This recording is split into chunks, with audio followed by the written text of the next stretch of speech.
요한복음 17장 1절부터 5절까지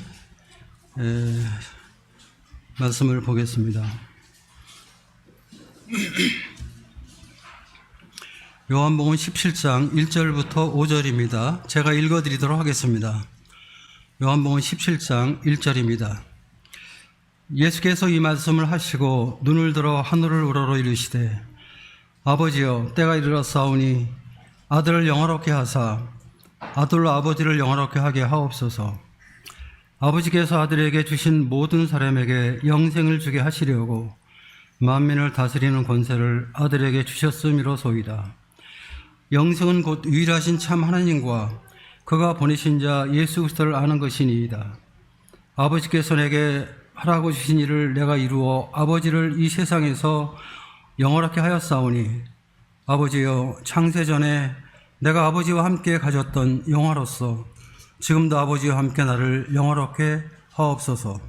5절까지 읽어드렸습니다.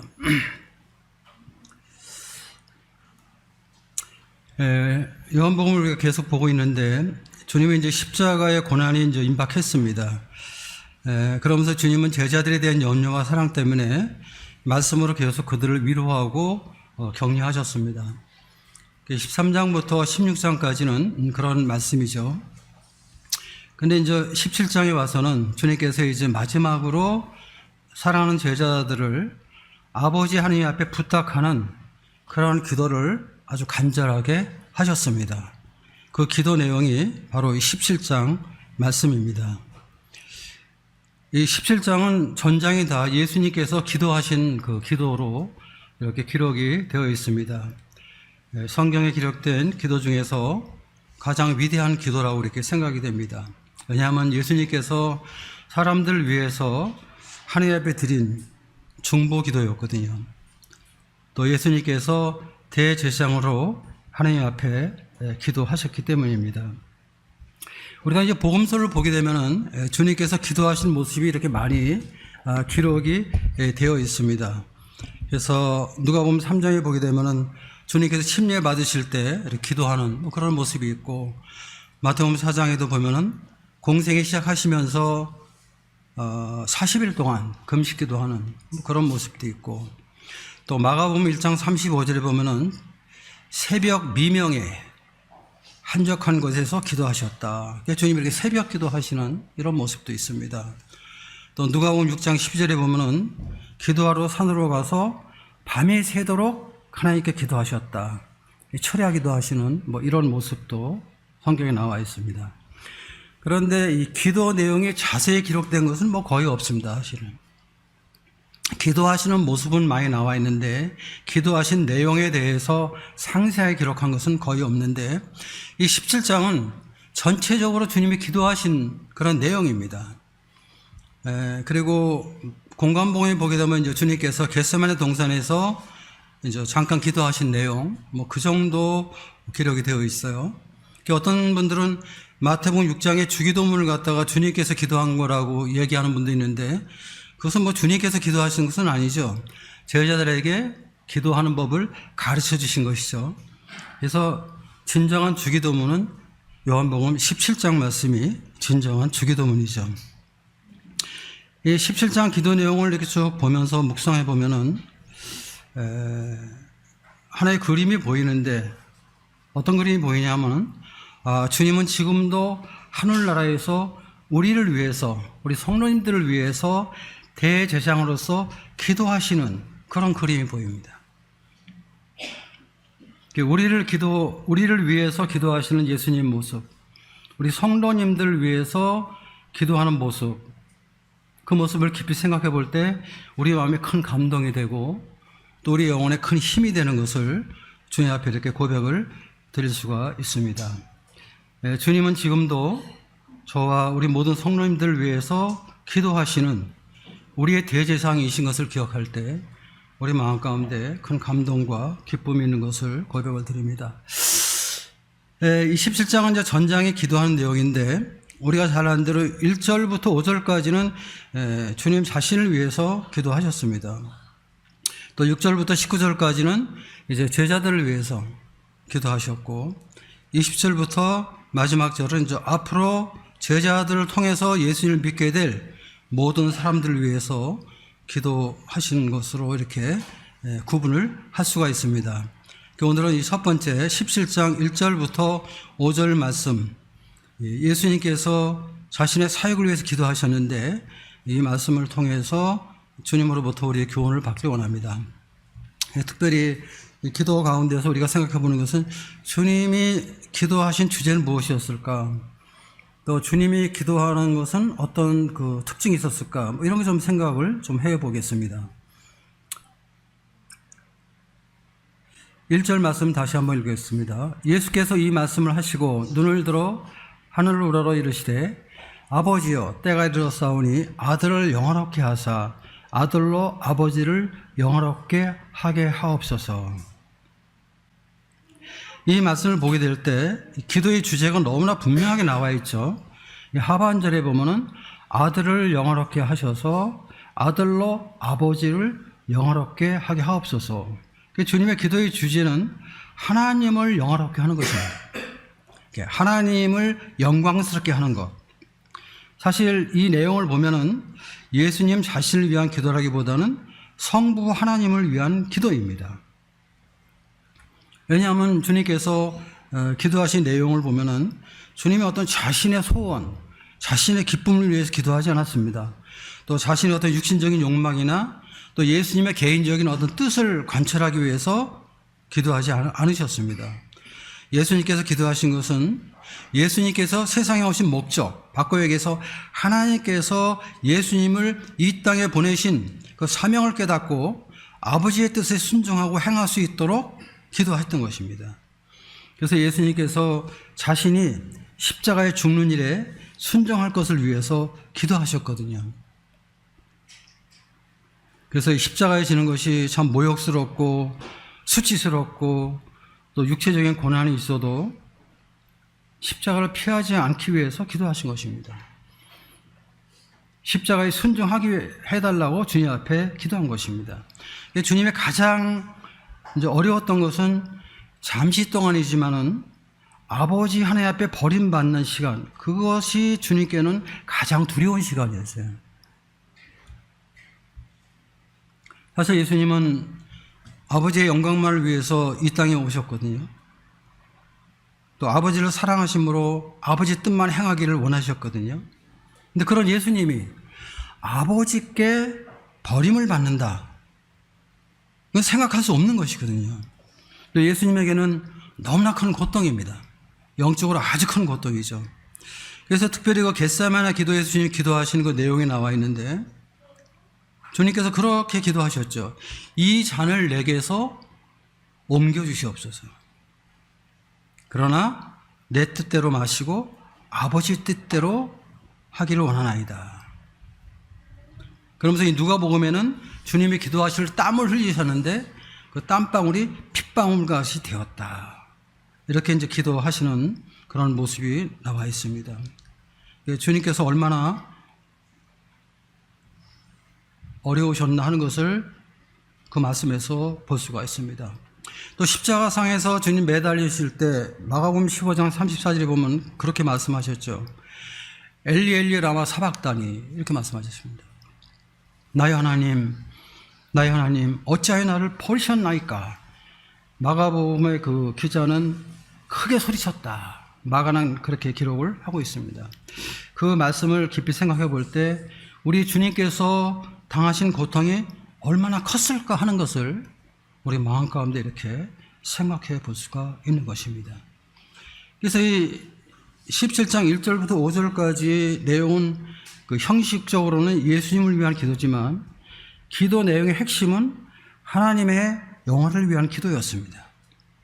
기도 내용의 주제는 아버지의 영광을 위한 그런 기도였어요. 예수님의 관심은 항상 아버지의 영광이 있었거든요. 거기에 딱 고정이 되어 있습니다. 특별히 요한복음을 보게 되면은 예수님의 관심은 항상 아버지였습니다. 아버지. 주님도 하나님이셨지만 주님은 항상 가려집니다. 그리고 주님이 말씀하셔서 나타나는 분은 누구예요? 항상 아버지. 예수님의 관심은 늘 아버지의 영광이었거든요. 거기에 딱 고정이 되어 있었던 분이에요.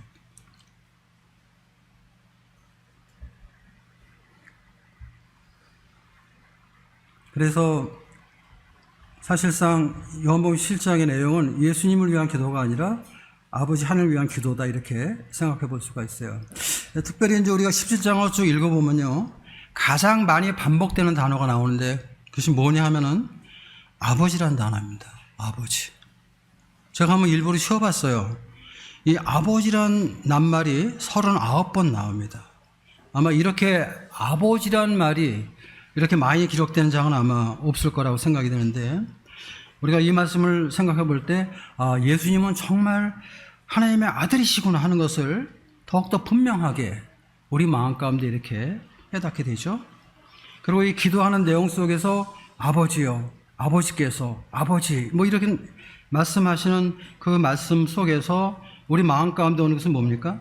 이 아버지와 아들이 얼마나 친밀한 관계인가, 아주 가까운 관계인 것을 깨닫게 되고, 그리고 그 말씀 속에서 주님은 하나님 앞에 기도하면서 이 아버지 하나님을 깊이 경외하고 아버지 하나님을 사랑하고 존경하는 그런 마음을 우리가 이 말씀에서 이렇게 볼 수가 있습니다. 특별히 그 상반절에 보면 이런 말씀이 있어요. 17장 1절. 아버지여, 때가 이르렀사오니, 이 때가 이르렀다, 이런 말씀을 하시는데, 예수님이 십자가의 죽음을 지금 바라보고 계시는 거죠. 그 예수님이 돌아가실 때가 되었다는 것이죠.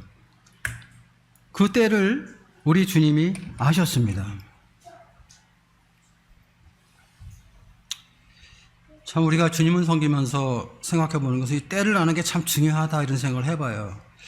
우리가 보면 일을 준비할 때가 있잖아요. 또 일을 시작할 때가 있습니다. 그리고 또 일을 끝날 때도 있는 것입니다. 근데 예수님은 지금 십자가에 질 때가 되셨다, 그걸 아셨다는 거죠. 주님의 이 땅에 내려오셔서 주님이 하셔야 될 일을 이제 마칠 때가 됐다는 것을 주님이 아셨어요. 그래서 그는 기도하기를 십자가에서 주님께서 순종할 수 있도록 아버지 하나님 앞에 기도하셨던 것입니다. 참 이 생각을 해볼 때, 과연 우리도 이 십자가 앞에 있는데 이 십자가를 지겠다고 이렇게 기도할 수 있을까, 뭐 이런 생각도 한번 해봤습니다. 아마 육신적으로 잘 안 될 것 같아요. 주님께서 정말 어떤 성령의 충만한 가운데 있지 않냐면 이런 기도를 우리가 할 수 있을까? 제가 할 수 있을까? 뭐 이런 생각을 해봤는데, 근데 주님은 지금 그런 기도를 하시는 것입니다. 십자가를 지고 십자가에서 죽게 해달라는 그런 기도를 지금 하시는 거예요. 하나님의 아들이시지만 예수님이 이 죄인들에게 부끄러움을 당하고 또 모욕을 당하고 수치를 당해도, 또 예수님이 아버지 하나님 앞에 버림받아도 십자가를 지고 죽음으로 아버지 하나님을 영원하게 해달라고 기도하는 것이거든요. 이것이 주님의 기도 내용의 핵심이에요. 우리 주님을 섬기면서 어떤 그 고난과 고통이 있을 때 그냥 그만두고 싶거든요. 주님을 섬기다가 너무 힘들면 피하고 싶거든요. 또 피하기도 합니다, 사실은. 왜냐하면은 하나님의 일을 한다는 게 쉬운 일이 아니거든요. 하나님의 일을 한다는 것은 이게 편한 일이 아니에요. 그래서 어려울 때가 많거든요. 그때마다 우리 시험해 봤죠. 그만두고 싶을 때도 있고 도망가고 싶을 때도 있어요. 저는 가끔 그런 생각해요. 주님 섬기는 것은 좁은 길이다.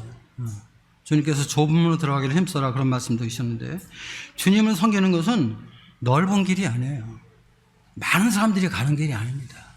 또 세상에서 인기 있고 또 알아주고 영광을 주는 그런 것도 아니에요. 정말 주님 섬기는 것은 아주 좁은 길이거든요. 그렇기 때문에 많은 사람들이 사실은 피해가려고 해요. 그런데 주님은 그 길을 피하지 않고, 회피하지 않고 아버지를 영원하게 하기 위해서 아들을 영원하게 해달라고, 아들이 그 십자가를 지게 해달라고 기도하시는 것입니다. 그런 기도의 내용을 마음 가운데 깊이 묵상해 볼 때 정말 마음에 큰 감동이 되는 거예요. 우리 주님이 얼마나 아버지를 사랑하셨나 하는 것을 또 이렇게 마음에 깨닫고 큰 감동이 되는 거예요. 이 복음서에 보게 되면은 그 바리새인이나 서기관들이 이제 예수님을 많이 죽이려고 했죠. 근데 못 죽였어요. 근데 그때마다 뭐라고 기록되어 있냐면 아직 때가 되지 않았다. 때가 되지 않았다고 이렇게 기록이 되어 있거든요. 그러니까 때가 되지 않아서 주님을 죽일 수 없었어요. 그런데 지금 17장에서는 아버지요, 때가 일어났사오니 이렇게 지금 기도를 하시는 것입니다.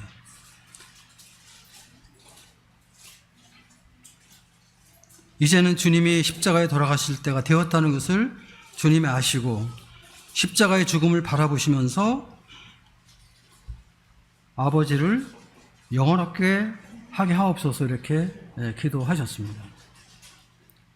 그리고 하나님께서 이 기도에 응답하셔서 예수님은 십자가에 죽으셨죠.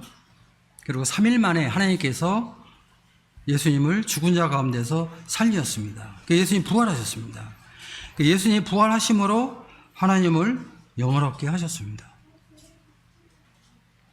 주님 부활하심으로 예수님은 목수의 아들, 사람의 아들로 알았던 이 세상 사람들에게 예수님이 하나님의 아들이시며 메시아이신 것을 온 세상에 선포할 수가 있었던 것이죠.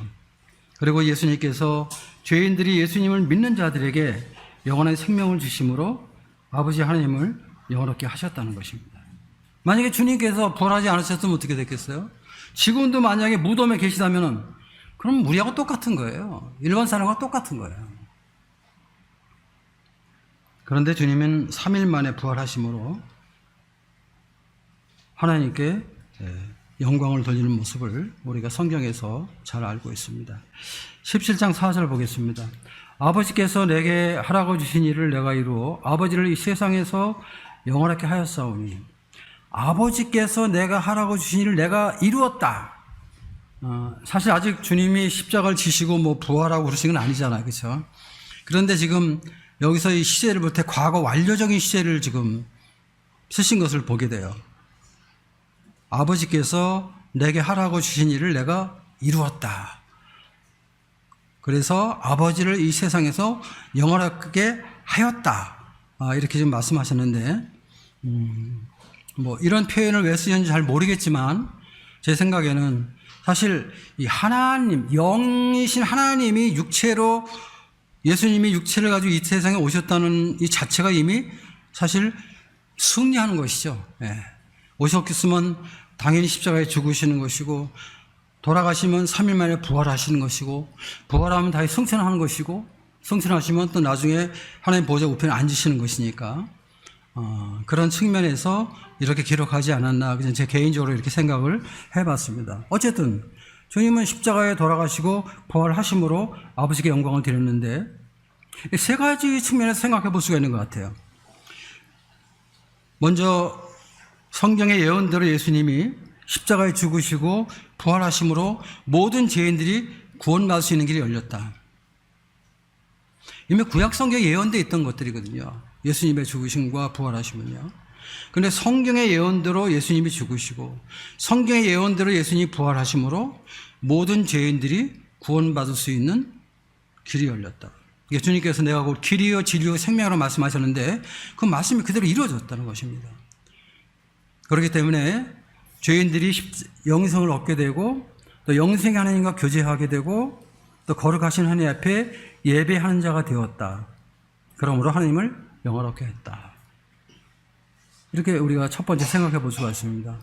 또 두 번째는 예수님께 십자가에 죽으셨다는 것은 그 창세기 3장 15절에서 여인의 후손을 통해서 뱀의 머리를 상하게 하신다는 이 하나님의 말씀이 이루어졌거든요. 성경에서 가장 먼저 복음이 계시된 게 창세기 3장 15절 말씀입니다.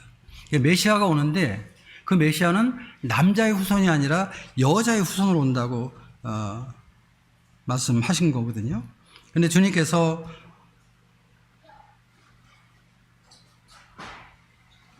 남자와 결혼해서 아이를 낳은 것이 아니라 성령으로 잉태하셔서 마리아의 몸을 통해서 이 땅에 오시게 됐죠. 그러므로 인해서 복음을 계시한 그 첫 번째 말씀이 이루어진 것이죠. 사탄의 그 강력한 무기는 사망이거든요.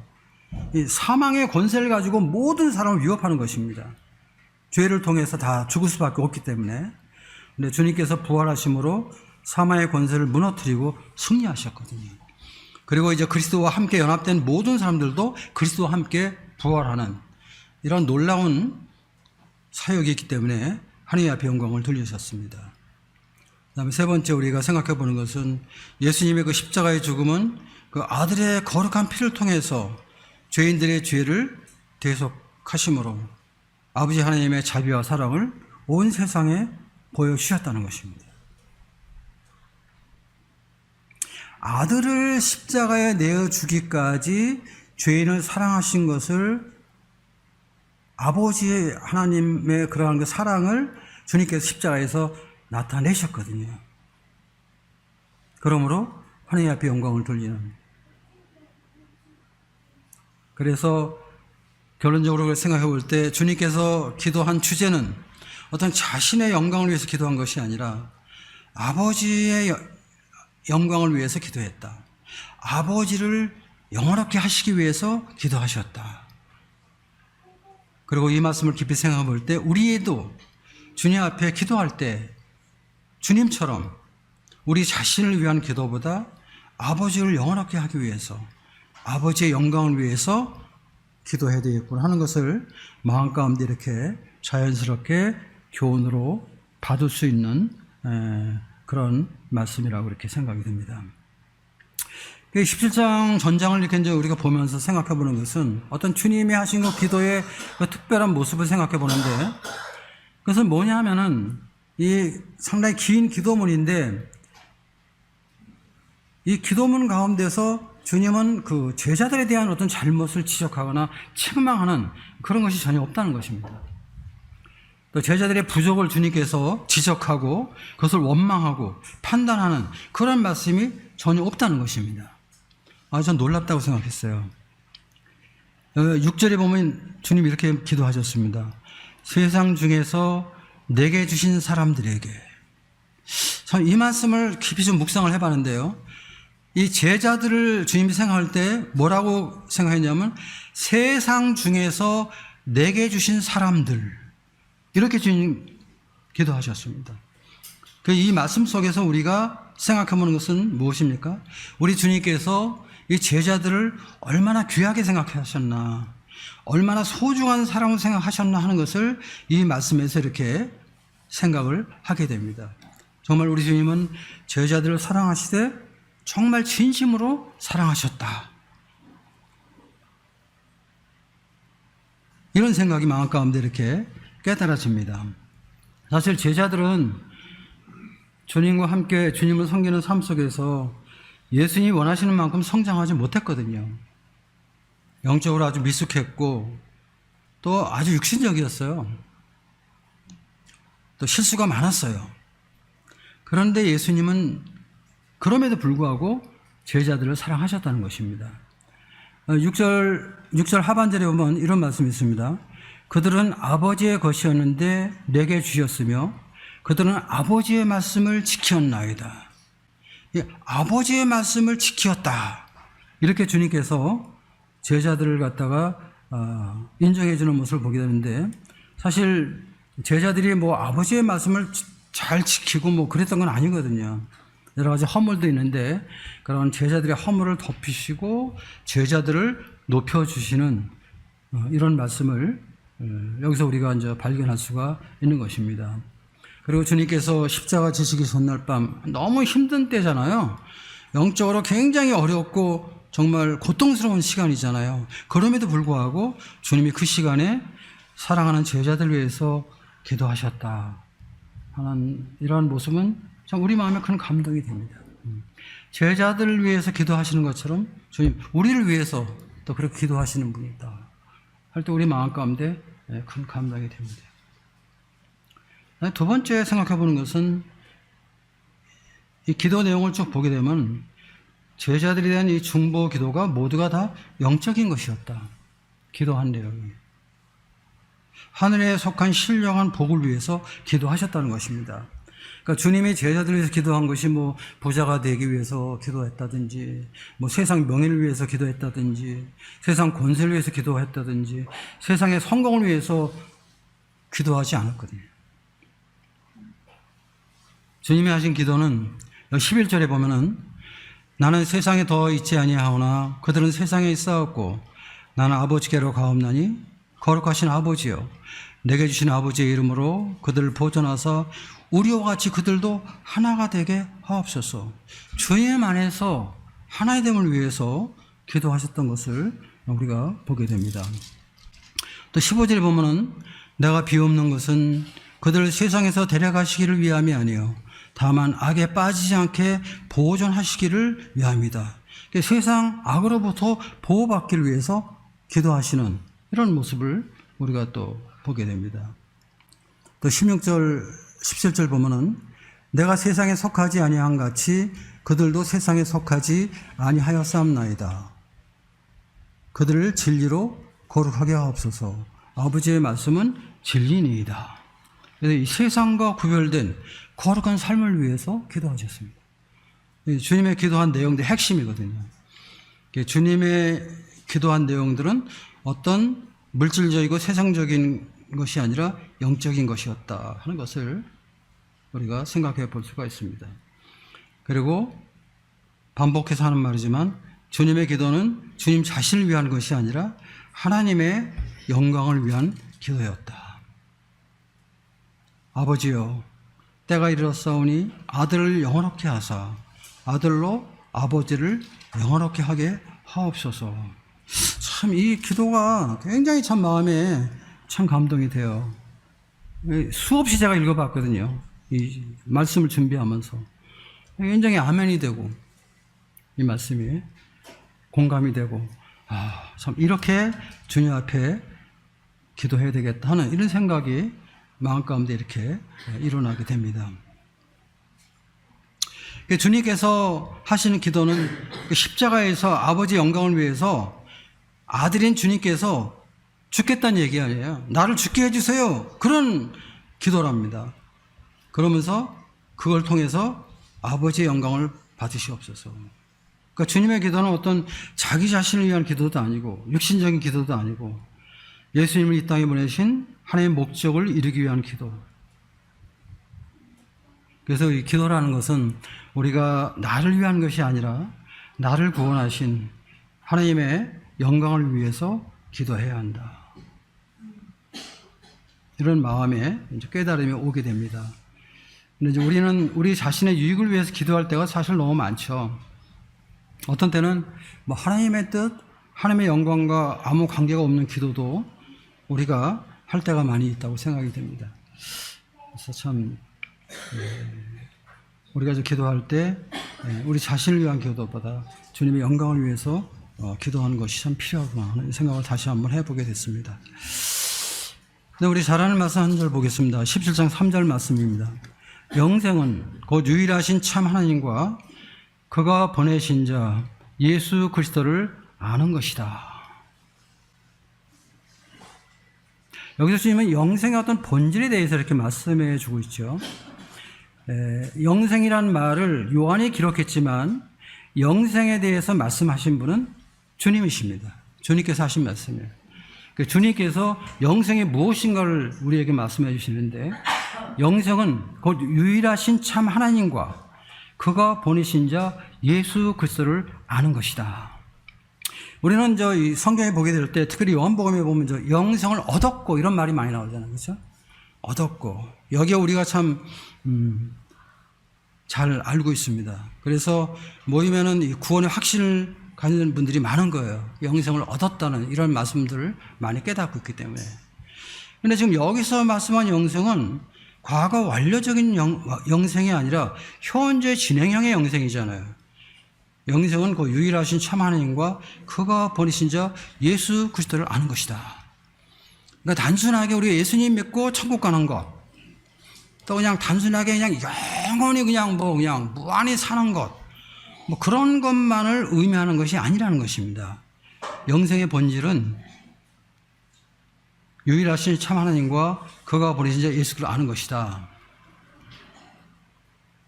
바꾸는 게 무슨 말이냐 하면은 아버지가 유일하신 참 하나님으로 아는 것, 이것이 영생을 아는 사람들의 참된 믿음입니다.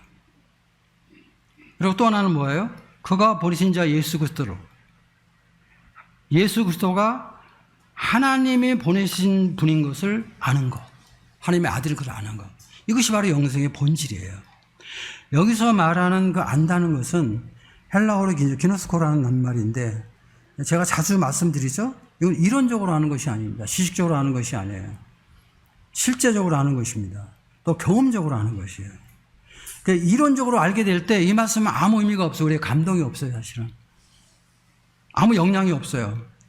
근데 이걸 경험적으로 알게 될 때 우리 마음에 감동이 있고 또 우리의 삶에 영향을 미치죠. 근데 여기서 지금 말하는 안다는 말은 이론적인 알미 아니라 경험적인 알미예요. 그래서 영생을 얻은 사람들은 하나님과 그리스도가 성경 말씀을 통해서 하나님 앞에 나아가서 말씀으로 교제할 수 있고 또 대화할 수 있고, 그러므로 인해서 하나님이 어떤 분인가, 그리스도가 어떤 분인가 하는 것을 말씀 안에서 깨닫게 된다는 것입니다. 그리고 그러한 것들이 우리 마음에 감동을 주고 우리의 삶에 영향을 주어서 우리의 삶을 변화시킨다는 것이죠. 그러니까 이제 이런 것들이 영생의 본질이라는 것을 주님께서 우리에게 말씀해 주고 있는 것입니다. 삶의 변화라는 것은 어떤 우리의 의지와 노력만으로 되는 것은 아닙니다. 물론 우리가 그런 의지를 가질 필요가 있어요. 그렇지만 그런 의지가 우리의 삶을 변화시키지는 않습니다. 그런데 우리가 이 말씀 속에서 보이지 않는 하나님이 보이잖아요. 하나님이 어떤 분인가, 예수님이 어떤 분인가, 성령님이 어떤 분인가 하는 것을 말씀 속에서 깨닫게 될 때, 그래서 말씀으로 하나님과 교제가 될 때, 그럴 때 우리의 영혼이 기쁨이 있고 힘이 되고 감동이 되고, 그리고 그런 것들이 사실은 주님을 위해서 살게 하는 것이죠. 또 주님을 사랑할 수 있도록 우리 마음을 인도하는 것이죠. 그리고 우리 마음 가운데 그런 것들을 통해서 깨닫게 될 때 하나님 앞에 감사가 되는 것이죠. 놀라운 것은 우리가 구원받게 되면 눈에 보이지 않는 하나님이 말씀을 읽을 때 말씀 속에서 하나님이 보인다는 것입니다. 예수님이 보인다는 것입니다. 오늘 이 요한복음 17장 말씀에서도 이 기도하시는 이 주님의 모습 속에서 지금 하늘에서 대제사장으로서 우리를 위해서, 성도들을 위해서 기도하시는 주님의 모습이 보이듯이 보인다는 것입니다. 이런 것들이 우리의 믿음에 감동을 주고 우리의 믿음을 실제적으로 자라게 하고 또 우리의 인격을 변화시키고 우리의 삶을 변화시키는 것이죠. 그러나 단순히 이제 이론적으로만 알게 되면은 아무 의미가 없어요. 그러니까 제가 구원받기 전에 그랬어요. 하나님은 전능하신 하나님, 전지하신 하나님, 무소부지하신 하나님. 근데 그 하나님은 저기 하늘에 계신 하나님, 나와는 관계없는 하나님. 근데 구원받고 나니까 그 하나님이 내 안에 계시단 말이에요. 지금 내 안에 나와 함께 하시는 하나님, 내 안에 계신 하나님, 내 안에 계셔서 나의 삶 속에 함께 하시는 하나님과 저기 하늘 높은 보좌 위에서 나를 그냥 이렇게 바라만 보시는 하나님, 어떤 차이가 있어요? 이건 엄청난 차이가 있는 거예요. 구원받기 전하고 후하고 깨닫는 게 이렇게 달라지는 거예요. 그래서 영생은 유일하신 참 하나님과 그가 보내신 자 예수 그리스도를 아는 것이다. 이게 바로 주님께서 우리에게 말씀해 주신 영생의 본질인 것을 우리가 깨닫게 됩니다. 그 다음에 5절 말씀 보겠습니다. 아버지여, 창세전에 내가 아버지와 함께 가졌던 영화로서 지금도 아버지와 함께 나를 영화롭게 하옵소서.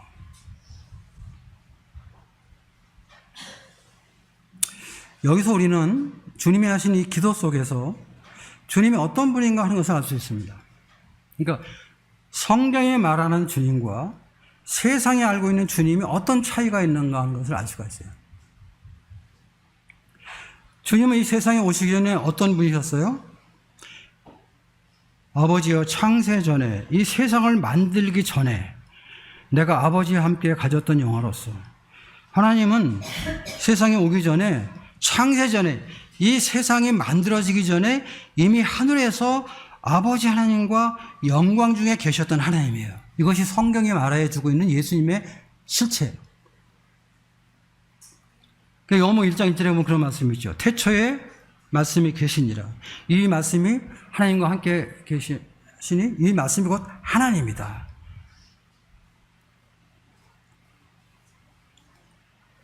그래서 예수님은 세상이 있기 전에, 창세 전에 하늘에서 아버지 하나님과 함께 영광 중에 계셨던 하나님이십니다. 그런데 이건 세상이 알지 못하죠. 세상은 어떻게 알고 있습니까? BC 4년에 이스라엘 땅 베들레헴에서 태어난 사람, 이렇게 알고 있죠. 그럼 BC 4년 이전에는 세상을 몰라요.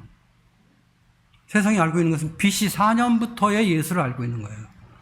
근데 성경에서 말하는 예수님은 창세전에 이미 하늘에서 아버지 하나님과 함께 영광 중에 계셨던 하나님이에요. 이게 다른 거예요. 세상에서 말하는 주님과 성경에서 말하는 주님 다르단 말이에요. 그리고 두 번째는 예수 그리스도는 육체로 이 땅에 오신 하나님이시거든요. 하나님이 영이신데 영이신 하나님이 육체를 가지고 이 땅에 오신 거잖아요. 예수 그리스도는 육체로 세상에 나타나신 하나님이십니다.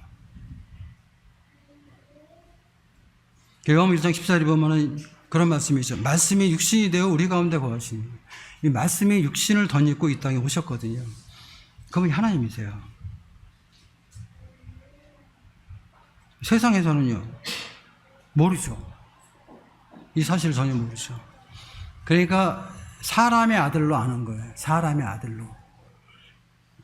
그렇지만 좀 특별한 사람이니까 4대 성인 중에 한 사람, 이 세상에 정말 그 위대한 사람 가운데 4명을 뽑아서 그 중에 한 사람이 예수다, 이렇게 얘기를 하는 것입니다. 그 다음에 세 번째는 5절 하반절에 보면 이런 말씀이 있죠. 지금도 아버지와 함께 나를 영화롭게 하옵소서. 예수님께서는 지금 창세전에 가지셨던 하나님의 영광을 다시 가지고 계시다. 사실 예수님이 이 땅에 오셨을 때 신성은 있었지만 하늘 영광을 버리고 이 땅에 오셨거든요. 그런데 그 예수님께서 십자가에 죽으시고 부활하시고 승천하셔서 하나님 우편에 계심으로 하나님의 영광의 자리를 지금 가지고 계시죠. 그래서 히브리서 기자는 히브리서 2장 9절에서 영광과 존귀로 가는 쓰신 예수를 본다, 이런 말씀을 하고 있는 거예요.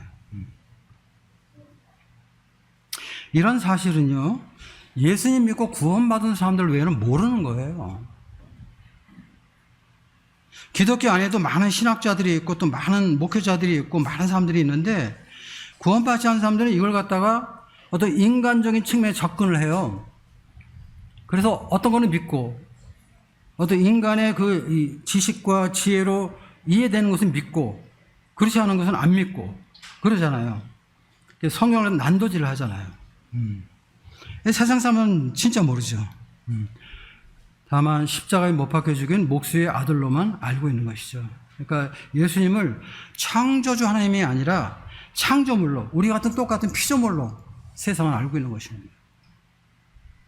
그러나 예수님은 육체를 가지고 이 땅에 오신 하나님인 것을 우리가 이 말씀 가운데서 우리 이제 분명히 알고 있는 것이죠. 또 믿고 있는 것이죠.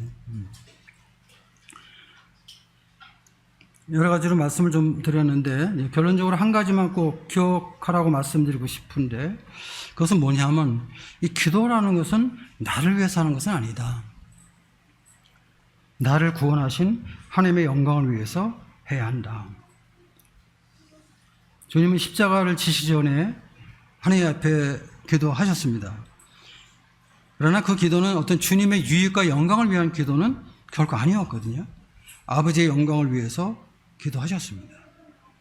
십자가를 지는 것이 고통스럽고 힘들고 고독하지만, 그러나 십자가를 피하지 않게 해달라고 기도하셨어요. 또 십자가를 지는 것은 부끄러운 일이잖아요. 수치를 당하는 일이잖아요. 모욕을 당하는 일이잖아요. 그래도 십자가를 지게 해달라고 주님 기도하신 거거든요. 그리고 주님이 가장 두려워했던 것은 어떤 육체적인 고통보다도 아버지에게 버림받는, 잠깐이지만 아버지에게 버림받는 그 영적으로 큰 고통, 그런 것이 있어도 십자가를 지게 해달라고 기도했던 것이 주님의 기도 내용의 전부였거든요. 그러므로 주님은 아들로 말미암아 아버지 하나님께서 영광을 받으시옵소서 하고 기도하셨거든요. 바로 우리 주님께서 하신 것처럼 아버지 하나님을 영원하게 하는 것이 기도의 목적이다. 하나님께 영광 돌리는 것이 기도의 목적이다 하는 것이죠. 자, 성도는 어떤 사람입니까? 성도는 여러 가지로 표현할 수 있는데, 성도는 세상에서 하나님의 부르심을 받은 사람입니다. 우리가 세상에서 대통령의 부름을 받아 왕의 부름을 받는다는 것도 영광스러운 일이잖아요. 그렇죠? 장관이 되고 이렇게 되는 거, 이 대통령의 부름을 받는 거잖아요. 근데 성도는 세상에서 하나님의 부르심을 받은 사람들입니다. 이 세상에서. 교회는요, 세상에서 하나님의 부르심을 받은 사람들의 모임이 교회입니다.